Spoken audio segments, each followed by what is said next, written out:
warahmatullahi wabarakatuh. Selamat pagi, siang, dan malam untuk teman-teman semuanya. Perkenalkan, nama saya Desi Anggraini dengan NIM 20200200033 dari program Studi Keuangan dan Perbankan di Akubang Mulia Dharma Pratama Palembang. Pada video kali ini, saya akan memaparkan materi tentang analisis permohonan kredit dan review jurnal yang berjudul Analisis Prosedur Pemberian Kredit dalam Upaya Mencegah Kredit Macet pada Bank Pengkreditan Rakyat Sukabumi Cabang Cibadak. Untuk memenuhi ujian akhir semester mata kuliah Manajemen Perkreditan, dosen pengasuh Ibu Epi Dian Kartika Sari, Sarjana Ekonomi MM. Nah, apa aja sih yang bakal kita bahas? Yang pertama ada pengertian dan tujuan analisis kredit. Kedua, prinsip dasar analisis pemberian kredit. Ketiga, penggolongan kredit dan resiko perbankan. Dan keempat, penyebab dan dampak kredit bermasalah. Kelima, alur proses permohonan kredit. Keenam, upaya penyelesaian kredit bermasalah. Dan yang terakhir, ada hasil review jurnal. Baiklah, yang pertama kita bahas adalah pengertian analisis kredit, yaitu suatu proses analisis yang dilakukan oleh bank untuk menilai suatu permohonan kredit yang telah diajukan oleh debitur. Ismail, 2013. Adapun tujuan analisis kredit, yang pertama, untuk mencegah secara dini kemungkinan terjadi default oleh nasabah. Kedua, menghasilkan keputusan yang tepat atas pemenuhan kebutuhan calon debitur. Yang ketiga, sebagai acuan bank apakah permohonan kredit disetujui atau ditolak. Calon debitur mengajukan permohonan kredit secara tertulis dengan mengisi formulir aplikasi kredit yang telah disediakan bank.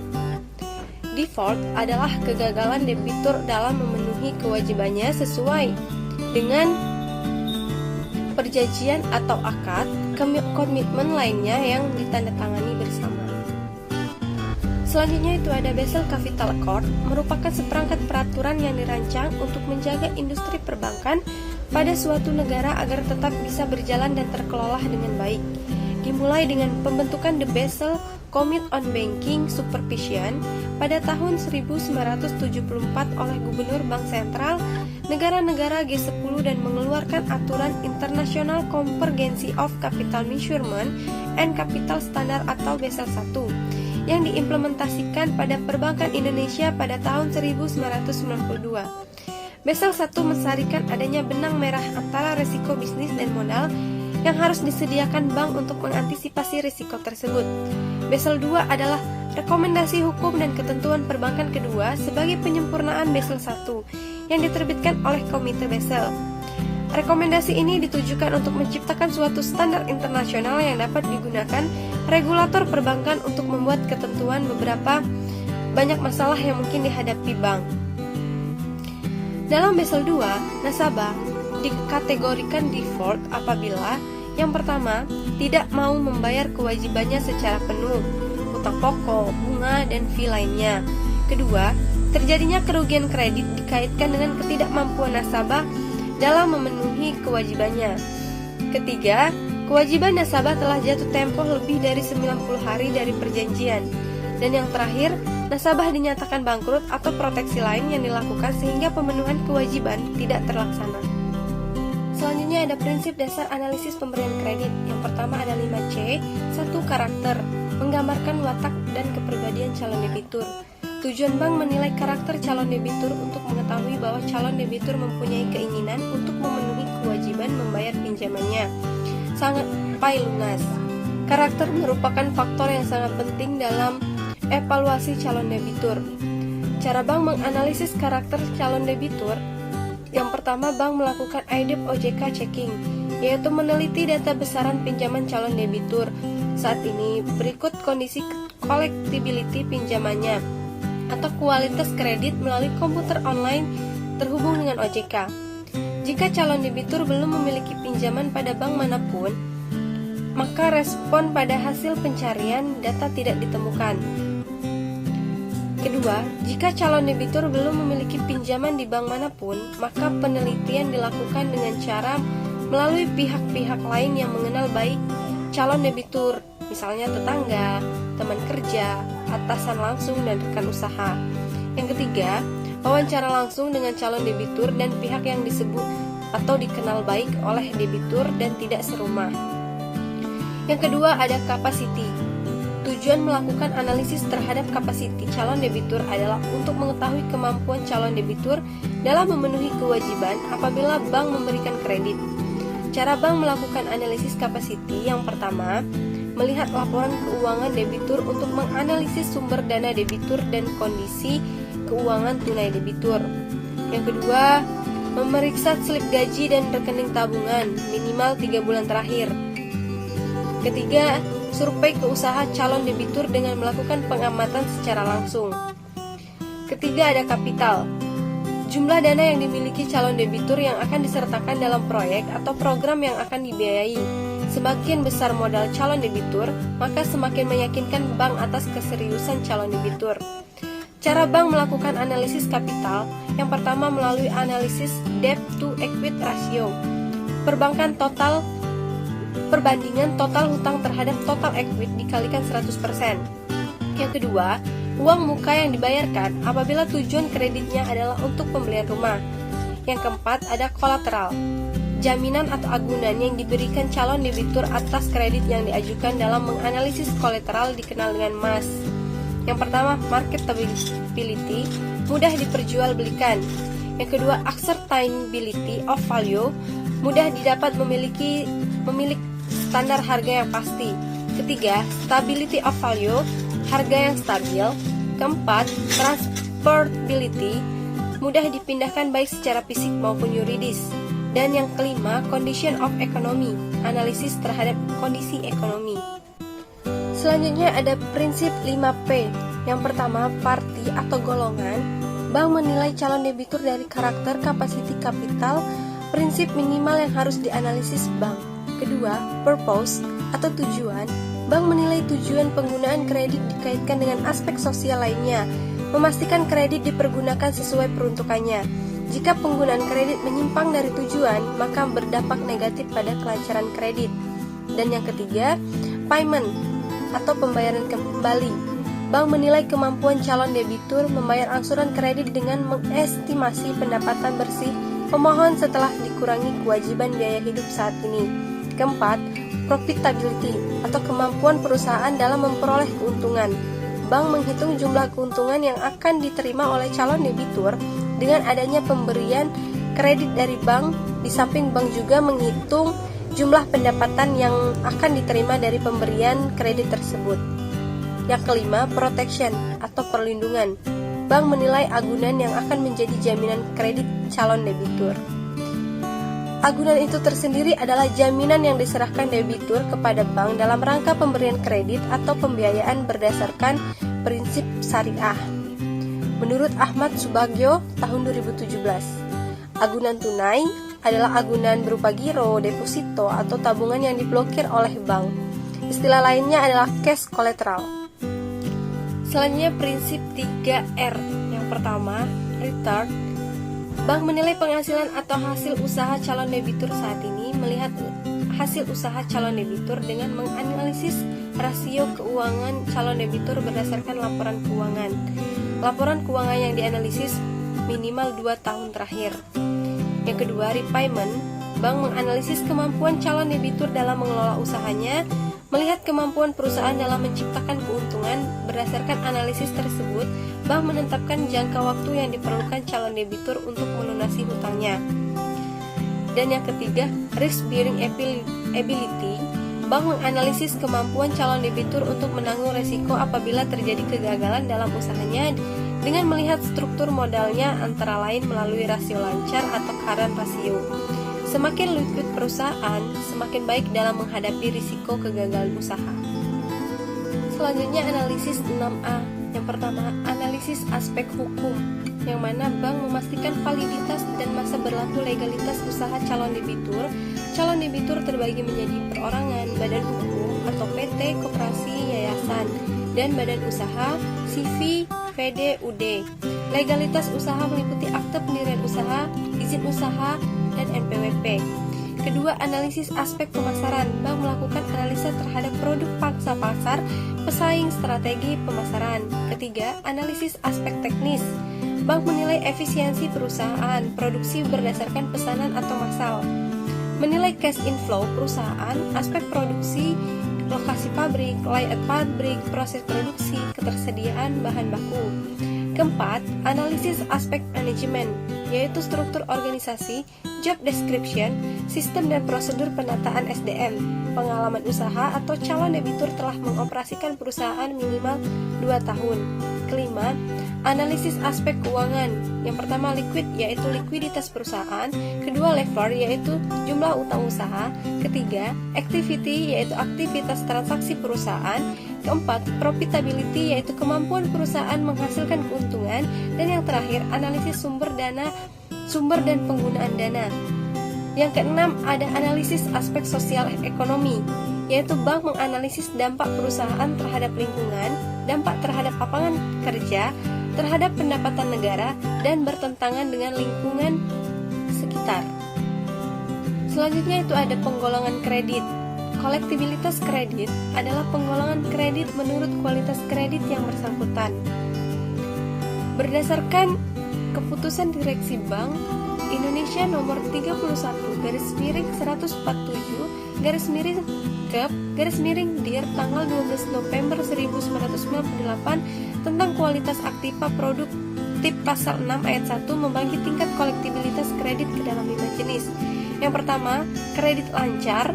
Kedua, kredit dalam perhatian khusus atau tunggakan 1 hari. Ketiga, kredit kurang lancar, yaitu umur tunggakan 1 bulan sampai dengan 3 bulan. Keempat, kredit diragukan, yaitu umur tunggakan lebih dari 3 bulan sampai dengan 12 bulan. Yang kelima ada kredit macet, yaitu umur tunggakan lebih dari 12 bulan. Selanjutnya itu ada risiko perbankan, adalah risiko yang dialami oleh sektor bisnis perbankan sebagai bentuk dari berbagai keputusan yang dilakukan dalam berbagai bidang, misalnya keputusan penyaluran kredit, penerbitan kartu kredit, valuta asing, inkaso, dan berbagai bentuk keputusan finansial lainnya. Kerugian terbesar adalah dalam bentuk finansial. Sedangkan jenis risiko perbankan adalah risiko kredit, atau resiko yang disebabkan ketidakmampuan para debitur memenuhi kewajibannya. Selanjutnya ada resiko pasar, atau yang ditimbulkan karena pergerakan pasar dari kondisi normal ke kondisi tidak normal yang menyebabkan kerugian bank. Ketiga, itu ada risiko operasional, risiko yang timbul karena faktor internal bank. Selanjutnya ada risiko likuiditas atau ketidakmampuan memenuhi kewajiban jangka pendek. Selanjutnya itu ada penyebab dan dampak kredit bermasalah. Penyebab kredit bermasalah itu ada 2 faktor eksternal dan faktor internal. Faktor eksternal yaitu kesengajaan debitur, ketidaksengajaan debitur atau perusahaan tidak dapat bersaing, perubahan kebijakan pemerintah, bencana alam, kondisi ekonomi mikro dan makro. Sedangkan faktor internal yaitu analisis petugas bank kurang tepat terhadap permohonan pinjaman debitur, kolusi antar pejabat, keterbatasan pengetahuan pejabat bank atas jenis usaha debitur, campur tangan terlalu besar dari pihak terkait, pemutus kredit atau komisaris, direktur dan lain-lainnya. Kelemahan monitoring kredit. Selanjutnya itu ada dampak kredit bermasalah. Yang pertama, laba bank menurunkan pendapatan bunga kredit. Yang kedua, bad debt ratio menjadi besar, sedangkan rasio aktiva produktif menjadi rendah. Ketiga, biaya pencadangan penghapusan kredit meningkat, berpengaruh terhadap penurunan keuntungan bank. Dan yang terakhir, penurunan laba berdampak pada penurunan ROA dan ROE. Nah, selanjutnya itu ada alur proses permohonan kredit. Yang pertama, melakukan permohonan kredit. Kedua, analisis kredit. Ketiga, persetujuan kredit. Keempat, perjanjian kredit. Kelima, pencairan kredit. Keenam, pengawasan kredit. Dan yang terakhir, pelunasan kredit atau tambahan kredit. Untuk kredit bermasalah dilakukan upaya penyelamatan. Upaya penyelesaian kredit bermasalah. Yang pertama, rescheduling, yaitu penjadwalan kembali dengan perpanjangan jangka waktu, perubahan jadwal angsuran. Yang kedua, recondition, yaitu mengubah seluruh atau sebagian perjanjian kredit dengan penurunan suku bunga, pembebasan sebagian tunggakan seluruh kapitalisasi bunga atau bunga dijadikan satu dengan pokok pinjaman, penundaan pembayaran bunga atau pemberian grace period. Dan yang ketiga itu ada restructuring, yaitu mengubah struktur pembiayaan dengan memberikan tambahan kredit, tambahan modal debitur, kombinasi keduanya antara tambahan kredit dari bank dan tambahan modal dari debitur. Terakhir itu ada upaya penyelamatan kredit bermasalah, yaitu kombinasi. Bank melakukan upaya penyelamatan dengan yang pertama restructuring dan rescheduling, yang kedua dengan rescheduling dan reconditioning, ketiga restructuring dan reconditioning, yang keempat rescheduling, restructuring dan reconditioning. Yang kedua itu ada eksekusi, yaitu alternatif terakhir yang dilakukan bank untuk menyelamatkan kredit bermasalah dengan melakukan penjualan agunan yang menjadi jaminan debitur. Hasil penjualan dipergunakan untuk melunasi sisa pinjaman berikut, bunga maupun denda tunggakan. Baiklah, selanjutnya saya akan menjelaskan mengenai hasil review jurnal yang berjudul Analisis Prosedur Pemberian Kredit dalam Upaya Mencegah Kredit Macet pada Bank Pengkreditan Rakyat Sukabumi Cabang Cibadak. Jurnal dari JAMI atau Jurnal Akuntansi UMI, volume 2, nomor 2. Penulis Marwa Afni Syafira, tahun terbit Maret 2022. Yang pertama adalah pendahuluan. Di era saat ini, manusia memiliki berbagai kebutuhan dan juga keinginan. Namun dalam memenuhi kebutuhan dan keinginannya, banyak sekali manusia yang merasa kesulitan, sehingga mereka akan menggunakan cara apapun untuk mendapatkannya. Karena keadaan ini, banyak lembaga-lembaga keuangan yang memanfaatkannya, seperti lembaga pembiayaan. Menurut keputusan Presiden nomor 61 tahun 1988 tentang lembaga pembiayaan. Lembaga pembiayaan merupakan badan usaha yang melangsungkan kegiatan pembiayaan dengan bentuk penyediaan dana atau barang sehingga tidak menarik dana secara langsung dari masyarakat. Lembaga pembiayaan bank ataupun non-bank bersaing untuk dapat membantu masyarakat dalam memenuhi kebutuhannya. Lembaga pembiayaan memberikan kredit yang berupa kebutuhan barang dan kebutuhan dana. Salah satu yang memanfaatkan keadaan ini yaitu Bank Pengkreditan Rakyat. Menurut Otoritas Jasa Keuangan (OJK), Bank Pengkreditan Rakyat merupakan bank yang melakukan kegiatan usaha secara konvensional atau berdasarkan prinsip syariah yang dalam kegiatannya tidak memberikan jasa lalu lintas pembayaran. Bank Perkreditan Rakyat atau BPR memiliki peran seperti menghimpun dana dalam bentuk deposito berjangka, tabungan, adapun bentuk lainnya yang dapat dipersamakan dengan itu. BPR juga memberikan kredit, menyediakan pembiayaan dan penempatan dana yang sesuai dengan ketentuan yang telah ditetapkan oleh Bank Indonesia. Namun, dalam pemberiannya, perusahaan harus berhati-hati agar tidak terjadi kredit bermasalah. Agar hal ini tidak terjadi, perusahaan harus menerapkan analisis prosedur pemberian kredit terlebih dahulu sebelum memberikan pinjaman. Adapun analisis kredit merupakan proses yang dapat dilakukan oleh kreditur agar dapat menilai suatu permohonan kredit yang calon debitur ajukan. Analisis kredit berguna untuk mempertimbangkan kelayakan konsumen. Selanjutnya itu ada perumusan masalah, yaitu bagaimana analisis prosedur pemberian kredit dalam upaya mencegah kredit macet pada Bank Pengkreditan Rakyat Sukabumi Cabang Cibadak. Selanjutnya itu ada metodologi penelitian. Dalam penelitian ini, metode yang digunakan adalah penelitian kualitatif dengan menggunakan pendekatan deskriptif, karena peneliti berinteraksi dengan objek dan pemilik perusahaan yang akan diteliti. Selanjutnya itu ada metode analisis yang digunakan yaitu analisis deskriptif. Analisis deskriptif yaitu analisis yang berusaha mendeskripsikan sesuatu. Dalam penelitian ini akan menganalisis prosedur pemberian kredit dan upaya untuk mengatasi kredit macet pada Bank Pengkreditan Rakyat Sukabumi Cabang Cibadak. Seperti yang pertama itu ada reduksi data, Penulis menganalisis bagaimana penerapan prosedur pemberian kredit seperti cara Bank Pengkreditan Rakyat Sukabumi dalam menganalisis calon debiturnya secara lengkap dan objektif dengan menggunakan prinsip pemberian kredit dan pengambilan keputusan kredit, dimulai dengan pengajuan kredit debitur hingga pengiriman barang dari kredit dan pembayaran. Yang kedua itu ada penyajian data, memudahkan dalam memahami yang terjadi dan berdasarkan hal yang telah dipahami tersebut, peneliti dapat melaksanakan hal selanjutnya pada penelitian. Dan yang ketiga itu ada pengambilan keputusan. Peneliti mengambil kesimpulan dari hasil penelitian yang telah dilakukan pada Bank Pengkreditan Rakyat Sukabumi Cabang Cibadak. Selanjutnya itu ada hasil penelitian dan pembahasan.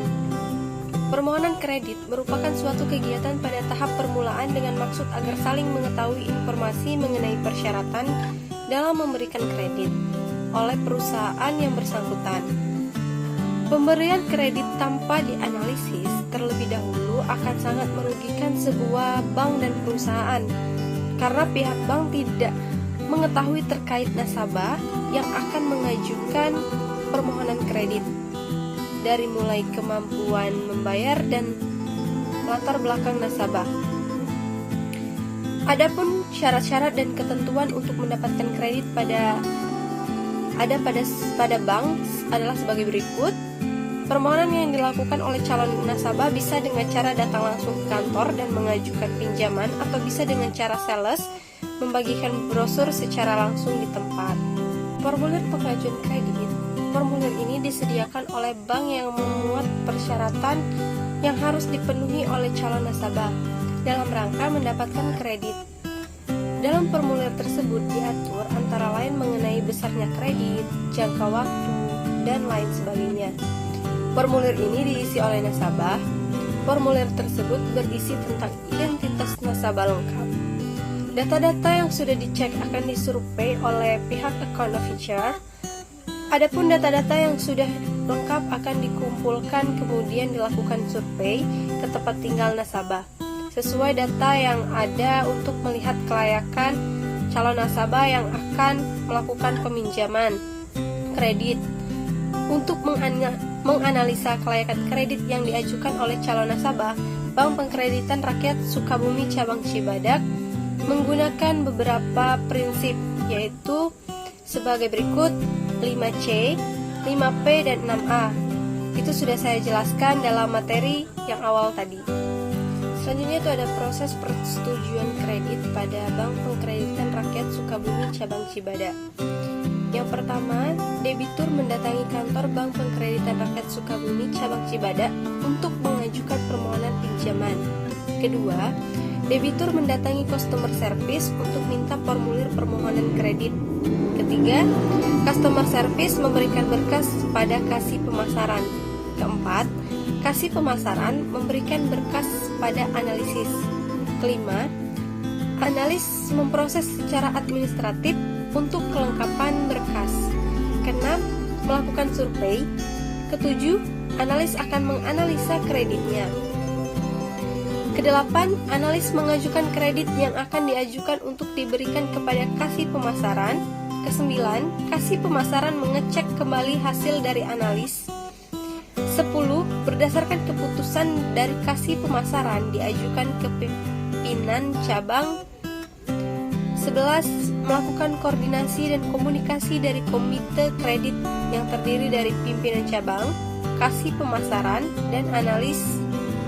Yang ke-12, ada keputusan dari komite kredit. 13, pimpinan cabang memberikan administrasi kredit. Dan yang terakhir itu menelpon nasabah untuk melakukan pencairan. Adapun penentuan kelayakan kredit. Yang pertama itu ada produk kredit mantap atau penghasilan tetap. Kreditur menilai kelayakan nasabah dilihat dari sumber pembayaran atau gaji. Jika gaji nasabah tidak mencukupi, maka tidak layak untuk diberikan kredit. Selain itu, kreditur melakukan BI checking. Kedua, mitra atau modal kerja dan investasi. Kreditur menilai kelayakan nasabah dilihat dari hasil usaha, kondisi saat melakukan survei, Selain itu, melakukan BI checking, pengawasan kredit. Yang pertama itu ada proses awal pemberian kredit.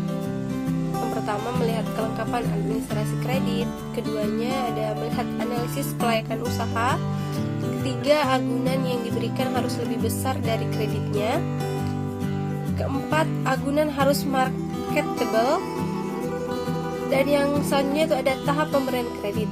Yang pertama pencairan kredit disesuaikan dengan kebutuhan nasabah. Yang kedua itu ada maintenance, melakukan kontrol hingga kredit lunas.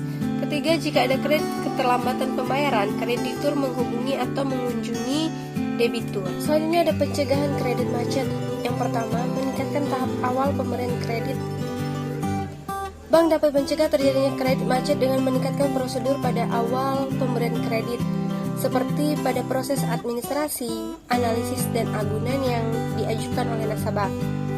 Yang kedua, melihat kondisi ekonomi saat ini. Dengan adanya COVID-19, bank melihat peluang untuk ekspansi untuk sektor produktif ditahan dan lebih mendahulukan yang berpenghasilan tetap.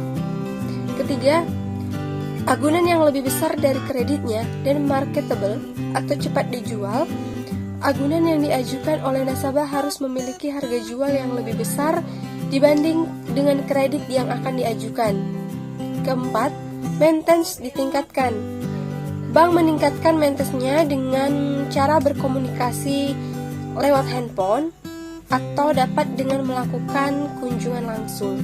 Dan yang terakhir itu ada penanganan kredit. Yang pertama kita bisa melalui dengan proses 3R. Tahapan pertama, rescheduling, reconditioning, dan restructuring. Yang kedua itu ada kredit hapus buku. Ketiga, agunan yang dapat diambil alih. Berdasarkan penelitian yang dilakukan pada Bank Pengkreditan Rakyat Sukabumi Cabang Cibadak mengenai analisis prosedur pemberian kredit dalam upaya mencegah kredit macet, dapat diambil kesimpulan bahwa yang pertama, Bank Pengkreditan Rakyat Sukabumi Cabang Cibadak telah melakukan prosedur pemberian kredit untuk mencegah terjadinya kredit macet. Dimulai dari menganalisis permohonan kredit nasabah, menggunakan prinsip 5C, 6A, dan 7P, melakukan survei. Setelah kreditnya cair, bank akan terus mengawasi pembayaran kreditnya. Namun hal tersebut belum cukup kuat dalam mencegah timbulnya kredit macet. Yang kedua, cara mengatasi kredit macet pada Bank Pengkreditan Rakyat Sukabumi Cabang Cibadak dapat dilakukan dengan 3 cara, yaitu dengan cara yang pertama 3R, rescheduling atau penjadwalan kembali, reconditioning atau persyaratan ulang, dan yang ketiga restructuring atau penataan ulang kembali. Yang kedua ada kredit hapus buku, dan ketiga agunan yang dapat diambil alih. Berdasarkan penelitian yang dilakukan pada Bank Pengkreditan Rakyat Sukabumi Cabang Cibadak mengenai analisis prosedur pemberian kredit dalam upaya mencegah kredit macet, penulis dapat memberikan saran bahwa yang pertama meningkatkan proses survei, karena dengan proses survei yang baik dan ketat maka akan mendapatkan nasabah yang sehat. Yang kedua itu meningkatkan kehati-hatian, ketelitian dari account officer pada saat kelengkapan data dan proses analisis kredit calon nasabah. Baiklah, sekian materi dan hasil review jurnal dari saya. Semoga dapat dipahami dan semoga bermanfaat untuk teman-teman semuanya. Saya akhiri, wassalamualaikum warahmatullahi wabarakatuh.